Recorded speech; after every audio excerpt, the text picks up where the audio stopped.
sessão, ao tempo em que declara aprovada a ata da sessão anterior. Nós temos em julgamento, para a pauta de hoje, o item primeiro, que é uma apelação civil número 0801720-6, um agravo de instrumento número 100-222-6386. Temos também a apelação número 071-1964-15. E temos também a apelação 071-446369-218. A apelação item 5 da pauta, também uma apelação número 0700-131-32-72-2015, está sendo retirado de pauta.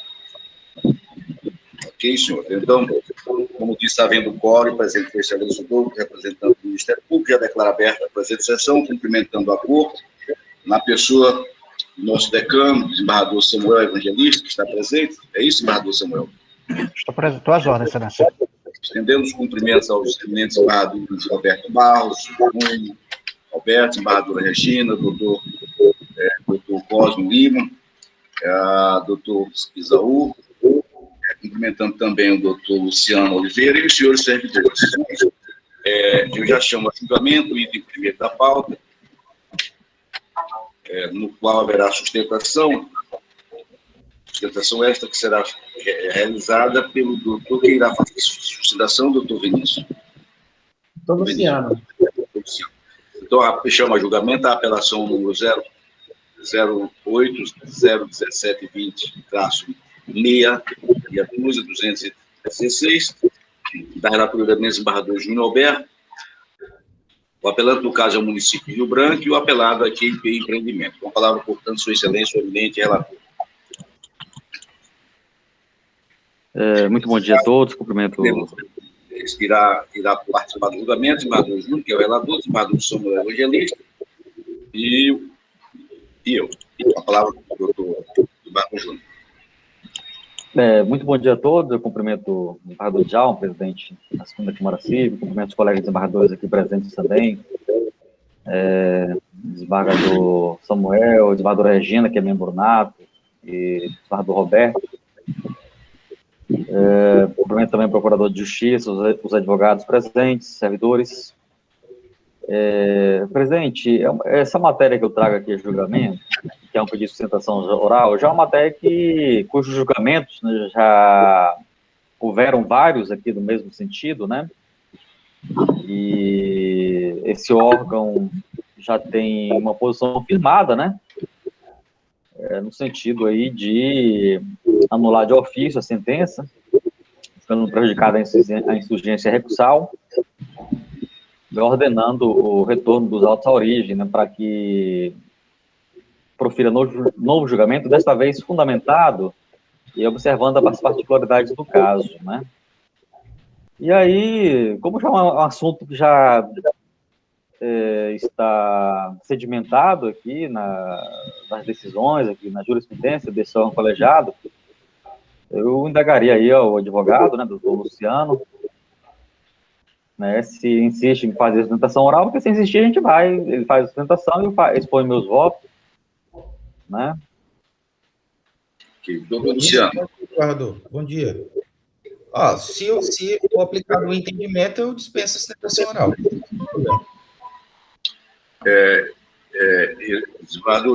Doutor Luciano, nós já temos votos virtuais e, na linha de entendimento do desembargador Júnior Roberto, o desembargador Samuel também está acompanhando sua excelência, e eu lancei voto na mesma linha, de maneira que dentro dessa concepção que o senhor acabou de declarar, não há necessidade de sustentação oral, não é isso? Perfeito, desembargador. Agradeço a atenção, a deferência. Peço licença até já para me retirar da sessão. Ok, muito obrigado, então. Doutor Cosmo, tem alguma manifestação, doutor Cosmo? Sem intervenção. Obrigado. Obrigado, Cosmo. Bom, proclamação do resultado. Decide a segunda Câmara Civil da comarca de Rio Branco anular a sentença de ofício, não é isso? Conforme conforme a relatoria, os termos do voto do senhor relator, das mídias digitais aqui. Ok? Já o item 2, senhores. Excelência, me permite, senhor presidente? Pois não, doutor Samuel. É que eu parece que só atuarei neste item da pauta.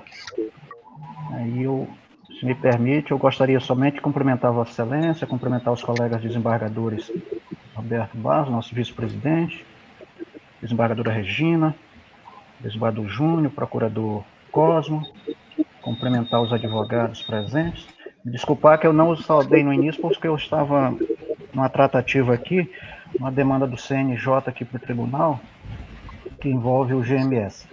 Mas cumprimentar o Vinícius e pedir autorização, senhor presidente, para me ausentar, desejando a todos uma ótima sessão. Obrigado, desembargador. Obrigado. Vontade, muito obrigado por participar de colaboração à segunda Câmara Civil. Muito obrigado, desembargador. Obrigado. Bom, dando continuidade aos trabalhos, já chama julgamento.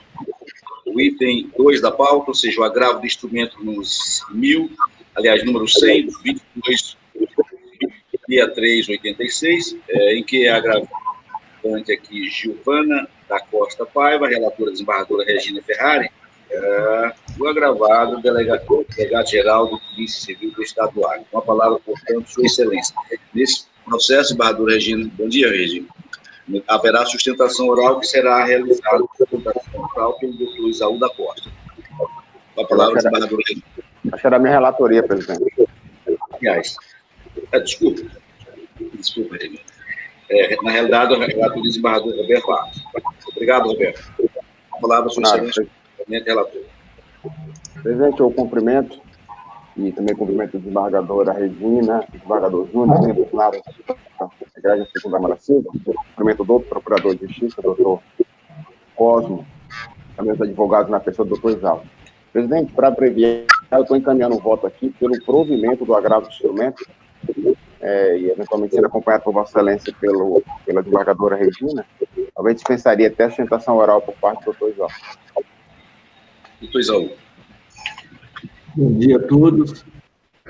Cumprimento o nosso presidente, doutor Djalma, doutor Roberto Barros, doutora Regina, doutor Júnior Alberto, doutor Cosmo, tendo em vista que já tem uma decisão na questão já decidida pela Corte, pela Câmara, e dispensa, então, a sustentação oral desses termos. Ok, doutor, muito obrigado. Bom, desembargadora Regina, Vossa Excelência vota, dois casos votarão, desembargador Roberto, relator, desembargadora Regina e eu. Eu já lancei voto, desembargadora Regina, com voto. Excelência, renova os cumprimentos a todos e compõe o relator. Eu lancei voto também na mesma linha. Excelente. Relator, doutor Cosmo, tem alguma manifestação? Não, Excelência, ratifico o parecer do Ministério Público, que já foi pelo provimento do agravo. Obrigado. Obrigado, então. Proclamação do resultado.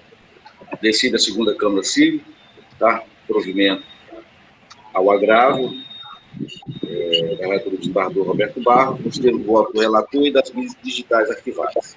Ok? Ok, Roberto.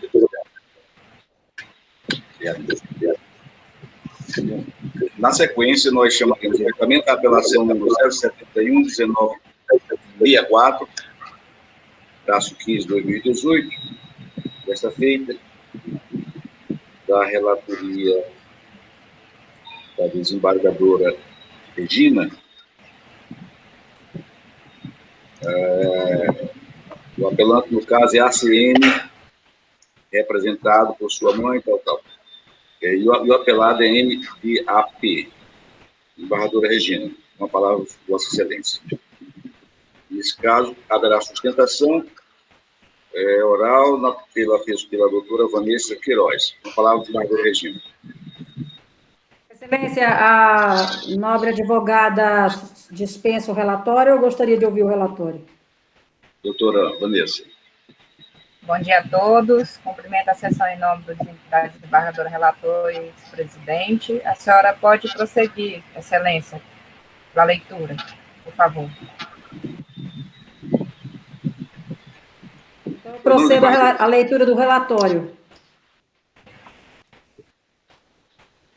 Alice Castro Moura, menor absolutamente incapaz, representada pela genitora Vitória Beatriz. É segredo de justiça, Excelência, vai deixar todos os advogados na plataforma?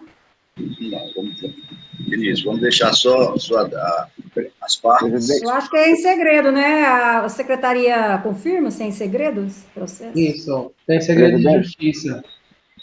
E é bom os demais advogados Desembargadora Regina, desembargadorzinho, se me permitir, é o seguinte, tem um processo aí que o desembargador Djalma pediu vista, que era a minha relatoria. Se pudesse julgar ele, presidente, porque aí eu já sairia até o doutor Aldeci também, enfim, quem tiver vinculado a esse outro, que aí, entendeu, desembargadora Regina? E aí só cancelaria o regulamento e seguiria com o processo da Câmara. Perfeito. Então, vou chamar a julgamento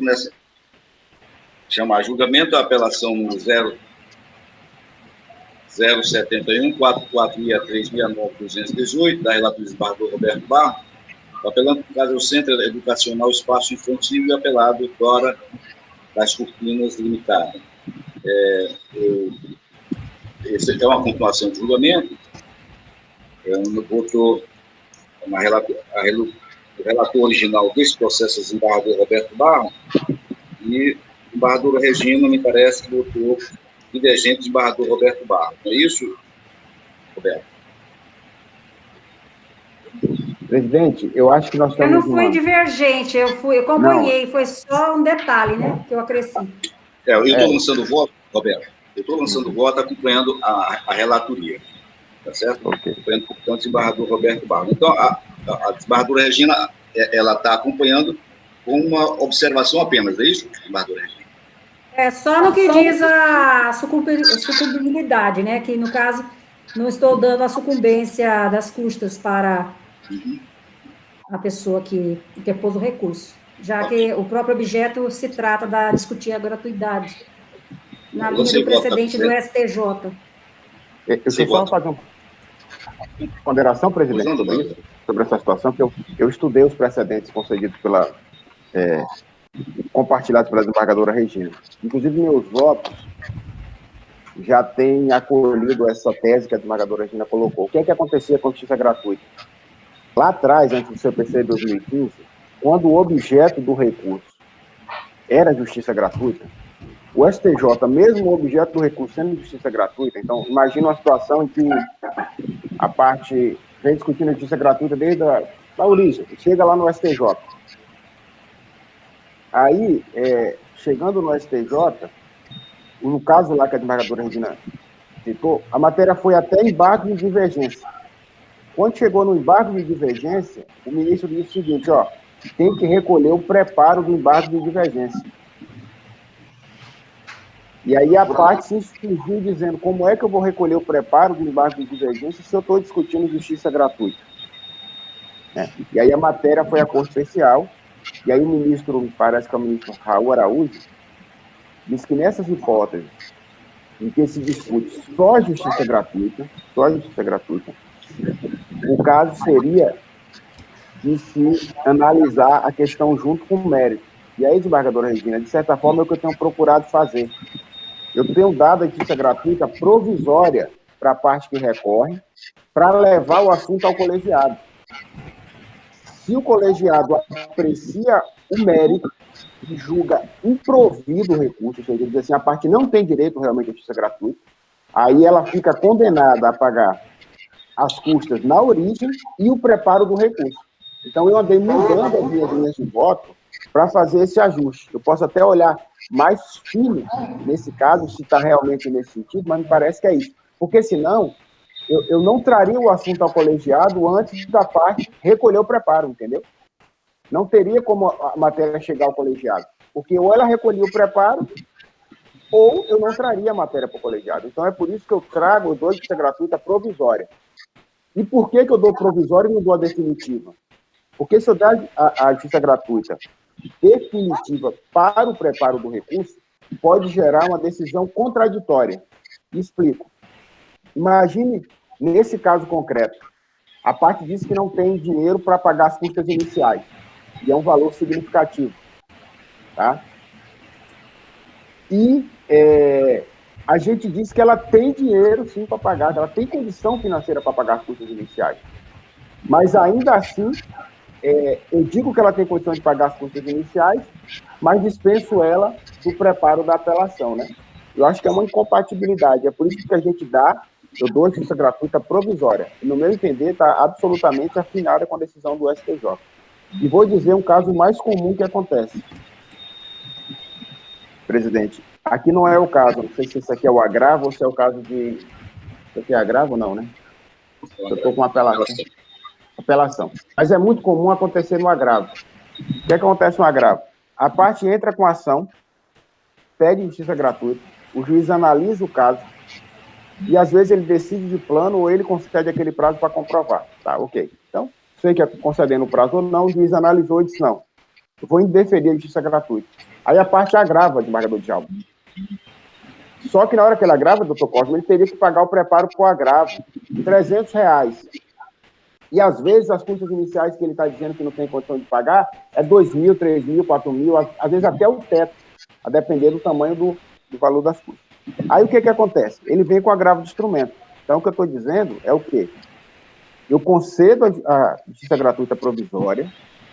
Para quê? Para conhecer do agravo de instrumento e submeter o agravo de instrumento ao colegiado.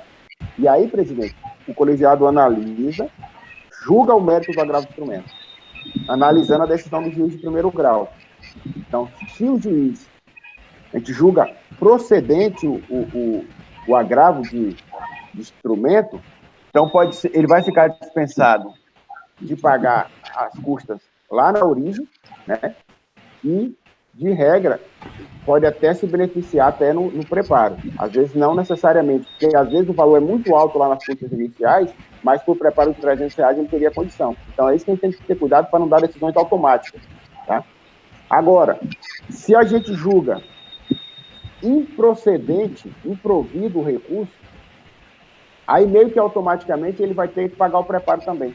Na minha casa hipotética, como é que eu vou dizer que a pessoa tem condição de pagar R$2.000 de custas iniciais e ele não vai ter condição de pagar R$300 do preparo do agravo de instrumento? Tá entendendo? É por isso que eu dou a justiça gratuita provisória, desembargadora Regina. Então, são esses esclarecimentos. Eu estou fazendo um resumo dessa minha linha de entendimento e vou até mandar no nosso grupo na segunda Câmara, tá? E dizer que a ponderação da desembargadora Regina até me fez evoluir um pouquinho no assunto.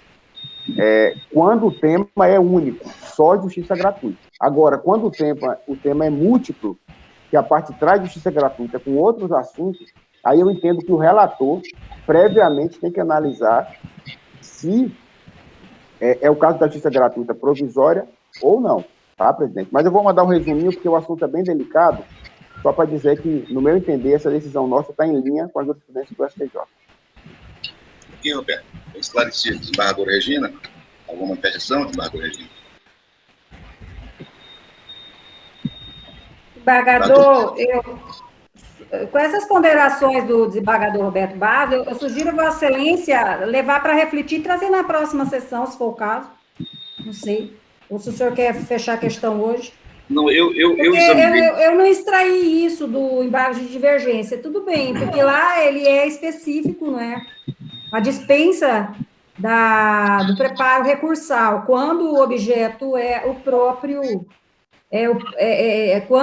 quando o preparo do recurso tem no mérito o próprio direito ao benefício da assistência judiciária gratuita. Então, ele diz que não há lógica em se exigir que o recorrente primeiro recolha o que afirma não poder pagar para só depois a corte decidir se faz jus ou não ao benefício. De qualquer maneira, o que o desembargador traz é justamente alguma coisa que tangencia o direito de finalmente ele, então, quer dizer, não se exigiria, desculpa, o recolhimento prévio, mas depois, na sucumbência, pode ser que o desembargador Roberto até tenha razão, então eu também gostaria de refletir. Eu li esse Ou melhor voto rever do aqui. ministro. O voto do ministro é nesse sentido. Ele dá a entender que vai dar automático, aí lá no mérito, lá para tanto, ele faz uma volta e explica bem direitinho isso, achando que tem que julgar o mérito, né? E julgando o mérito, tanto é que o código, vocês lerem, eu acho que o artigo 101 ou 102, fala lá que pode até conceder, deve-se conceder o prazo para recolher e tal, é porque o código ele é meio confuso. Mas a senhora pode ter certeza, embargadora, que está em linha com a sua preocupação. Que era o que a sua preocupação? De não se exigir o preparo como condição para conhecer do recurso, porque aí a parte que não vai ter o recurso apreciado pelo colegiado sem recolher o preparo. E aí, de certa forma, eu estou lhe dizendo, quando eu dou a justiça gratuita provisória, eu permito que o assunto venha ao colegiado. Aí, agora, após o colegiado analisar a matéria de fundo, o mérito, aí a consequência, quando dá desprovimento, é que a pessoa tem que pagar as custas na origem e o preparo. É isso, basicamente. Desembargador Djalma, nesse ponto o desembargador tem razão. Tem razão e dá para acompanhá-lo, porque não pode se exigir no momento, a gente tem que conhecer. Agora, se ele for sucumbente, não se pode exigir o preparo, a exigência do preparo para fins de conhecimento. Verdade. E esse voto, essa percepção do desembargador Roberto possibilita o acesso digamos assim, do recorrente, do apelante ao exame daquilo que ele pretende. Não é isso, desembargador Roberto? Tá. Sim, presidente. Eu acho que a ponderação da desembargadora Regina me fez justamente refletir, assentar bem direitinho, até explicar melhor o que eu estava pensando, que às vezes a gente, né, não é tão explícito. Depende da situação, até para dar uma esclarecida mais no voto, para ficar bem marcada essa situação que a desembargadora se referiu. A gente evolui e fica, quer dizer, não se exigiu lá, mas agora ele paga. Ele paga dependendo do Porque nós reconhecemos que ele não pode ser beneficiário da assistência judiciária. Isso. E o desembargador é depender dele, justamente do resultado do mérito. Ou seja, a gente dá uma inversão nas coisas, que é para analisar a matéria de fundo, né? É isso aí. Ok. Doutor Cosmo, tem alguma manifestação? Ok. Eu lancei voto também o eminente desembargador Roberto Barros. Nós, então, vou proclamar o resultado. Decide a segunda Câmara, negar provimento à apelação nos termos do voto do relator e das mídias digitais arquivadas. Ok? Presidente, pela ordem. Houve alguma manifestação quanto à majoração dos honorários? Desembargador Roberto. Não. Desembargador Roberto, está ouvindo? Estou só verificar, presidente.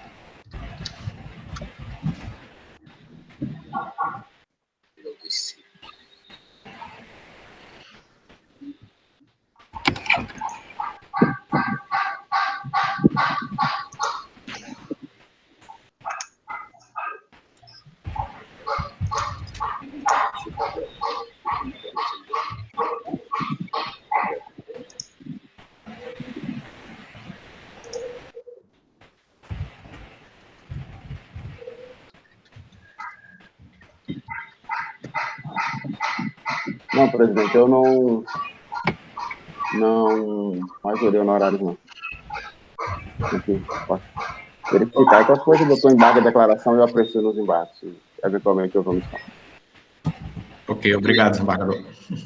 Proclamado o resultado, eu passo, então, a... Passo, então... Bom, desembargador Roberto, com essa sua participação, eu agradeço a sua participação, Roberto, Vossa Excelência pode, portanto, se retirar. Eu vou chamar a julgamento o item... Grato, presidente. Pedindo atenção para me retirar. Um abraço a todos. Presidente, peço também a sua permissão para me retirar. De antemão, desejo a todos um excelente trabalho. Saúde. Obrigado, doutor Valdeci.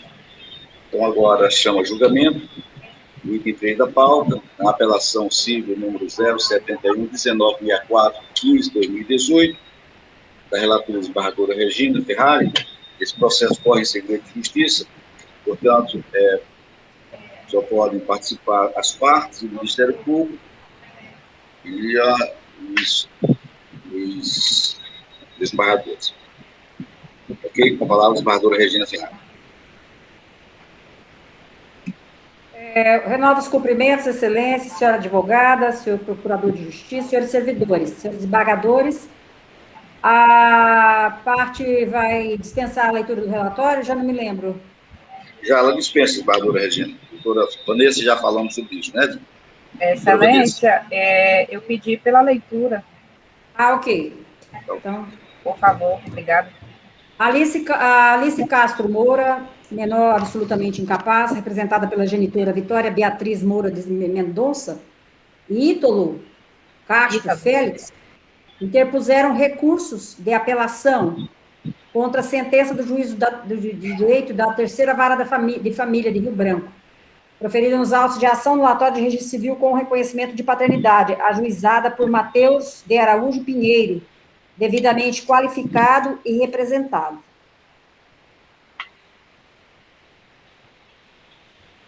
O citado provimento judicial tem a seguinte parte dispositiva: ante o exposto, acolho a presente ação para declarar inexistente a filiação da menor Alice Castro Moura, em relação ao pai registral Ítalo Castro Félix, bem como para declarar a filha biológica de Matheus de Araújo Pinheiro, determinando a expedição de mandado, etc., excluindo o nome de Ítalo de Castro Félix e avós paternos do registro de nascimento, bem como para proceder com a inclusão perante o termo de nascimento da requerida do nome do genitor biológico, Matheus de Araújo Pinheiro, e avós paternos, passando a autora a se chamar Alice Moura Pinheiro, observadas as prescrições do artigo 5º da Lei 8.560/92. Bem, o senhor Ítalo registrou a Alice, sem ser pai dela.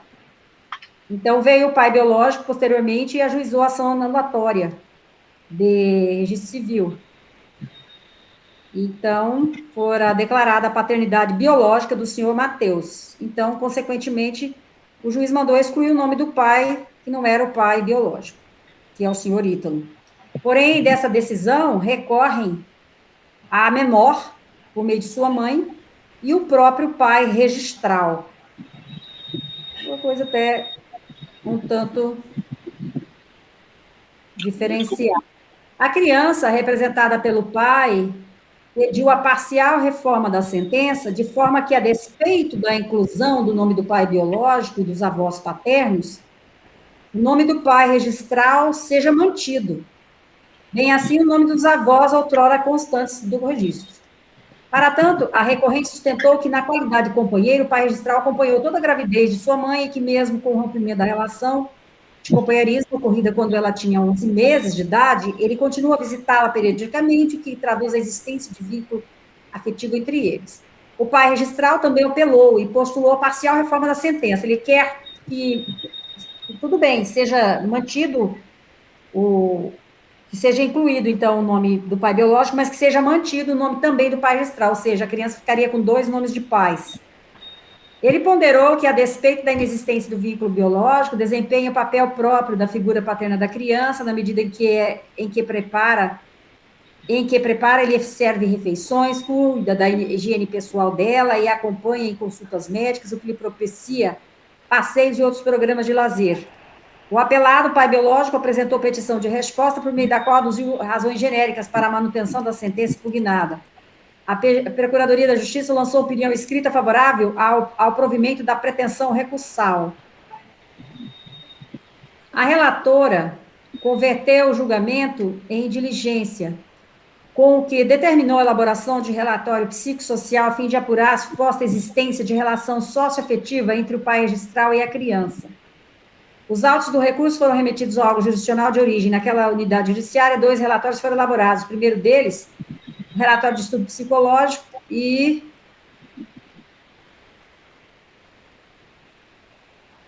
o outro, um relatório social, subscrito pela assistente social, também lá da vara, senhora Renata da Silva Pereira, e o outro pela psicóloga Dulce Regina Nascimento Lima.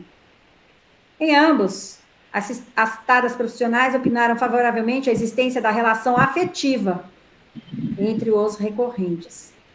Todos intimados, o recorrido foi o único que se pronunciou sobre os efeitos dos referidos relatórios, ao tempo que juntou aos autos uma declaração da mãe da criança, datada de 26 de outubro de 2020, de acordo com a qual ela noticia que o pai registral nada tem feito para a criação da menor e que, desde a separação entre ambos, ele pouco tem convivido com a criança. Por último, a PGJ apresentou nova manifestação, na qual reitera a opinião anteriormente proferida, ou seja, favorável ao provimento da pretensão recursal. É o relator, excelência. Uma questão bem interessante essa. Doutor Cosmo, aliás, vai haver sustentação, vou dar a palavra à doutora Vanessa, e na sequência irá se manifestar o doutor Cosmo, tá certo? Ok, doutora Vanessa, pelo prazo regimental de 15 minutos. Bom dia, renovo os cumprimentos da sessão em nome da desembargadora relatora e presidente. Bem, excelências, a demanda é bem interessante realmente, né, porque o pai socioafetivo, ele insiste que seja mantido, né, o sobrenome na certidão de nascimento, mas isso à época dos fatos, né, o relato que der sobre o convívio, né, esse estudo social que fizeram à época, ele não condiz com a realidade de hoje, né, que ele não procura menor, não mantém qualquer vínculo, não contribui com as despesas, né, não participa do crescimento da menor, né, a menor, ela convive integralmente com a família do pai biológico. Após o exame de DNA, como foi comprovado, né, a paternidade, a menor convive diariamente com a avó, com a tia do pai biológico, e o pai sócio não procura a menor. Inclusive, a própria mãe, como a relatora repassou, anexou uma declaração informando que realmente esse pai sócio afetivo não procura menor, não participa, né, da criação, também não contribui com as despesas, que todo esse encargo fica hoje para o pai biológico, né, que sempre teve interesse, inclusive foi a pessoa que procurou, né, os direitos, quis fazer o exame de DNA, que à época da gravidez ele não sabia, né, foi uma notícia que foi velada pela mãe, que estava em convívio com o pai sócio à época, né, e não revelou ao pai biológico da gravidez, e após o nascimento, o pai biológico viu que a criança parecia muito com ele, pediu o exame e realmente foi comprovado. A decisão do MP baseou-se nesse relatório da assistente social, esse estudo psicológico, mas não foi contemplada a família do pai biológico, né? Não puderam ser ouvidos os avós, o tio, né, as pessoas que convivem com a criança desde então. Então, esse estudo ele prejudicou diretamente o estudo social no âmbito familiar do pai biológico. Prejudicou, e foi o que foi pedido na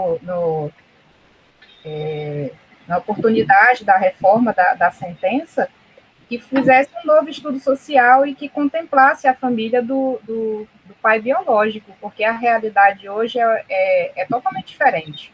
O pai, ele ingressou com essa ação para que permanecesse o nome no registro, mas hoje em dia ele não tem qualquer contato com a menor. E eu acredito que se mantiver esse registro, vai ser apenas um documento, porque ele não participa realmente da vida da menor. Então, diante dessa exposição e da declaração da mãe da menor, eu peço a vossas excelências que mantenha-se a decisão que proferiu, né, em primeiro grau, o pedido da inexistência da filiação da menor Alice em relação ao pai registral, né, e que mantenha-se apenas o do pai biológico, em razão do pai socioafetivo não ter qualquer convívio com a menor. É isso, excelências. Obrigada. Obrigado, doutora Vanessa. Doutor Cosmo, do Ministério Público. Bom dia, senhor presidente, eminentes desembargadores, desembargadora Regina, desembargador Júnior Alberto, doutora Vanessa, Vinícius. Realmente a situação é bastante delicada, o tema é um tema complexo, né, no sentido de que nós estamos aqui, essa Câmara está decidindo, na verdade, muito, né, sobre o futuro de uma pessoa que vai crescer, né, diante de uma realidade documental que pode se mostrar incompatível com a realidade fática, né? E, de fato, tem o parecer do Ministério Público aqui, do meu colega Carlos Maia. Ele teve oportunidade de se manifestar 2 vezes, né? E ele, quando se manifestou da primeira vez, ele levou em consideração o primeiro relatório psicossocial. Depois que retornou ao Ministério Público, após essa diligência feita pela ilustre relatora, que sobreveio um outro relatório mais atualizado, né, que justificaria, em princípio, uma alteração de posicionamento, o meu ilustre colega insistiu na manutenção do parecer que já tinha dado anteriormente, né, que seria pelo provimento do apelo, com base naquele relatório. Todavia, eu vou aqui fazer uma alteração nessa nossa manifestação, para adaptar nosso posicionamento à situação fática atual que foi trazida, né, em face da segunda avaliação. Porque essa questão da multiparentalidade, se tem demonstração de que o pai biológico está efetivamente cumprindo o seu papel, que a relação da família está estatuída, né, em cima dessa realidade fática, dessa verdade, né, e se não há mais essa vinculação do pai registral com a convivência com a criança, eu não sei se faz sentido essa criança crescer com o nome de 2 pais, dos quais um deles, de fato, não é o pai biológico, né? Como é que fica até a identidade dessa pessoa para o futuro, né? Eu tenho 2 pais, um eu convivo, o outro é um pai que foi pai no passado, mas hoje não tem mais vínculo, não é? Então, assim, na minha opinião, o direito precisa estar muito de acordo com a verdade material, né? Então, eu preciso aqui retificar o parecer para que seja desprovido o recurso. É assim que eu me manifesto, Excelência. Eu retifico o parecer do Ministério Público em face dessas circunstâncias. Ok, doutor Cosmo. Desembargadora Regina Ferrari, relatora.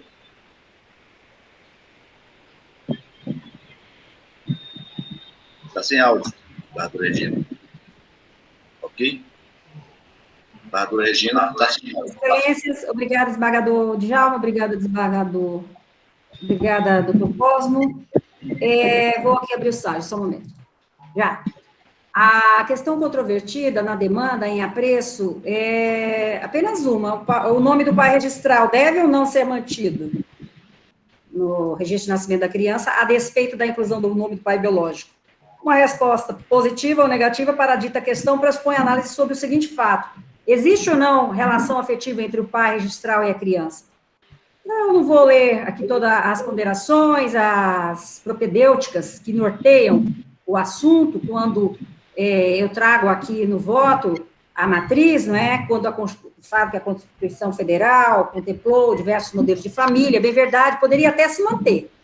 Pode até manter 2 pais, desde que realmente ela tivesse socioafetividade, né, com o outro pai. Então, eu estou dizendo que a Constituição Federal, ela contempla, assim, diversos modelos de família. Por isso, os membros que a formam são definidos não apenas com base na carga genética que eles carregam, mas, sobretudo, pelo vínculo de afetividade que é comum haver entre pessoas que compõem um determinado núcleo familiar. Bem, a afetividade é considerada o princípio reitor das relações inerentes ao direito da família. O amor, o carinho, o respeito, o cuidado, etc., são os verdadeiros sentimentos que devem permear a família, muitas vezes até mesmo em detrimento dos laços de sangue que vinculam certas pessoas. Então, há hoje o Instituto da Multiparentalidade, fenômeno pelo qual uma mesma pessoa pode ter mais de um estado de filiação e de parentismo. Na demanda em exame, os relatórios constantes usados são extremamente vacilantes sobre a existência de vínculo afetivo entre o pai registral e a criança. Para ilustrar alguns trechos que são reproduzidos aqui, dos quais se constata a falta de convicção sobre uma efetiva relação de afetividade entre eles. Eu cito aqui que eles estão com o voto disponível, o relatório de estudo psicológico e o relatório também social demonstra que não há a situação atual que se espera, né, com a comprovação, ou pelo menos em fechamento de situações que nos levam a afirmar que existe uma relação socioafetiva entre a Alice e o senhor Ítalo. A criança nasceu em 9 de maio de 2018, ou seja, está próximo de atingir 3 anos de idade. Mostra-se incontroverso que a relação outrora mantida entre a mãe e o pai perdurou por poucos meses e findou quando a criança tinha 11 meses de idade. Desde então, o pai registral ainda manteve alguns contatos com a criança, mas os relatos da mãe e do próprio pai registral revelam que, atualmente, a criança tem mais contato com o pai biológico, que, por outro lado, as visitas daquele são apenas esporádicas e não periódicas. Então, é certo que o pai registral e a criança nutrem sentimentos recíprocos de amor e carinho, entre outros, mas não a ponto, não é, de manter o nome dele no registro. Pelo pouco tempo de convivência entre eles e a baixa idade da criança não permitem concluir que tais sentimentos são suficientes para caracterizar o vínculo paterno-filial. Por outro lado, o pai biológico e a criança, igualmente, já mantém muito vínculo afetivo, portanto, o reconhecimento de outra figura paterna pode até mesmo criar dificuldades para o desenvolvimento psicológico saudável da criança. Também considerado o fato de que existe uma esposa entre o genitor de sangue e o postulante. A conclusão é de que, a despeito dos sentimentos que já são percebidos, entre o pai registral e a criança, as circunstâncias descritas são incapazes de revelar a relação, categoricamente, uma relação paterno-filial ou socioafetividade consolidada, a merecer a tutela do Estado juiz. Estou conhecendo ambos os recursos, mas estou desprovendo a pretensão recursal articulada em cada um deles. Como voto, excelências e os apelantes são beneficiários da AJG. Desembargadora Regina, Vossa Excelência está votando no sentido de que se mantenha no registro somente o pai biológico, não é isso? Exatamente. Tá. Desembargador Júnior Alberto, com voto. Bom dia, Júnior. Bom dia, estou acionando aqui o microfone. Eu analisei os autos, né, e verifiquei que houve um relacionamento aí muito próximo, né, entre a mãe biológica, o pai biológico e o pai registral, né? E nas informações que ela deu durante a realização do relatório, né? Ela acreditava que a criança fosse filha do pai registral, né? E que foi contrariada pelo exame de DNA, né? Então, assim, a criança de tenra idade, né, e as partes já não convivem mais, a mãe e o pai registral, né, e eu estou a seguir o voto da minha relatora, no sentido de desconstruir a filiação decorrente do reconhecimento, né, em razão de um possível erro do pai registral, né, das circunstâncias, né, autorizada pela lei do Código Civil, e confirmar aí a certeza da paternidade biológica representada pelo exame de DNA. Você vota também, desembargadora Regina, desembargador Júnior, você vota também na mesma concepção da relatora. É interessante esse caso, porque é louvável, né, quando duas pessoas discutem a paternidade, pretendem a paternidade de uma mesma criança. Significa dizer que essa criança terá certamente um tratamento, terá certamente um crescimento com muita atenção. Não é comum, como bem disse a desembargadora Regina, o Cosmo também acentuou esse tipo de pretensão, ou seja, duas pessoas postulando a paternidade, a responsabilidade de uma mesma criança, mas, de qualquer maneira, o que me preocupa é que essa criança irá crescer, e isso ela terá dificuldade, ela teria dificuldade perante os coleguinhas, apresentar o registro com 2 pais. Ainda hoje não é comum esse tipo de procedimento na nossa sociedade. É bem verdade que a Constituição, como diz a desembargadora Regina, ela permite que esse fato aconteça. Todavia, nós não estamos ainda acostumados a esse tipo de procedimento. Eu acho louvável a pretensão do apelante aqui, mas, na realidade, o que deve prevalecer é a verdade. E a verdade, com certeza, está com o apelado, que vai ter registro, vai ter o seu nome consignado no registro da criança. Esse é o procedimento correto. E, como disse o Dr. Cosmo, o direito busca sempre, o judiciário busca sempre a verdade. E a verdade deve prevalecer em relação ao pai biológico. Eu voto, portanto, acompanhando Sua Excelência, eminente relator. Desembargador Francisco Djalma, e também só fazer um adendo. Nada impede o fato de não constar o nome do... Ele continua tendo... Nada impede, ele fica como um tio pai, o padrinho, fica como um padrinho, nada impede que ele nutra as relações de afeto, o direito não vai cortar isso. Direito não manda nada, nesse caso. O que vale é ele nutrir, não é mesmo, desembargadores? Nada impede que ele, se a mãe dá acesso, se ele gosta da criança, que ele continue, e assim seja estimulado. E bom para a criança, né? Se ela tem um tio pai, ou tipo um padrinho, que fique. A gente tem tanta figura também, às vezes, de padrinho, de avô, que a gente considera como segundo pai. Enfim, agora, justamente, para não ficar... Essa multiparentalidade que é permitida hoje, só em casos mesmo excepcionais, vamos combinar, né? Não vamos deixar isso também virar, né, uma constante, assim, qualquer coisa hoje eu vejo muito, outro dia mesmo peguei um caso, só por causa de herança, o filho fez questão, porque o senhor pegou ele para guardar, para cuidar dele, e aí, em um certo momento da vida, ele falou que tinha relações por causa de herança, depois que a pessoa morreu, ele veio atrás de querer ser de reconhecimento de paternidade socioafetiva e incluir, ao lado do pai biológico, essa paternidade socioafetiva. Então, realmente, a gente só pode autorizar mesmo em casos excepcionais. Obrigada, desembargador, pelo adendo. Proclamação do resultado. Decida a segunda Câmara Civil negar provimento ao recurso nos termos do voto do relator e das mídias digitais arquivadas. Senhores, nós esgotamos a pauta, nós tínhamos um processo de vista, como eu disse, já foi retirado de pauta, não havendo, pois, mais processo na pauta, eu concedo a palavra a quem dela queira fazer hoje. Na ausência de manifestação, declaro, portanto, encerrada a presente sessão, cumprimentando a todos, desejando a todos um bom dia. Desembargador, só agradecer e desejar um feliz trabalho. Obrigado. Prazer encontrar todos. Saúde para todos.